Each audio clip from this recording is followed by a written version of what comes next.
દોસ્તો, ચલો આજે આપણે અંકનું સ્થાન અને સ્થાન કિંમત ખૂબ જ સરળતાથી કેવી રીતે શીખાય તે જોઈશું. બાળકોને અંકનું સ્થાન અને સ્થાન કિંમતમાં ખૂબ જ ભૂલો પડતી હોય છે. તે સરળતાથી રમત દ્વારા બાળકને કેવી રીતે શીખવી શકાય તે આપણે જોઈએ. અહીંયા આપણે લઈશું 73. તો 73માં એકમના સ્થાનમાં છે 3 અને દશકના સ્થાનમાં છે 7. તો આ 3 ની સ્થાન કિંમત થાય છે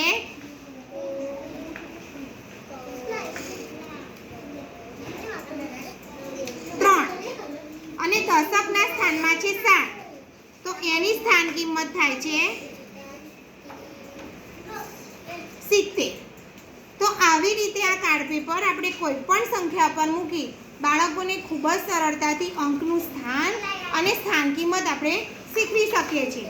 1 થી 100 સુધીનું આપણે બાળકને અંકનું સ્થાન અને સ્થાન કિંમત ખૂબ જ સરળતાથી શીખવી શકીએ છીએ.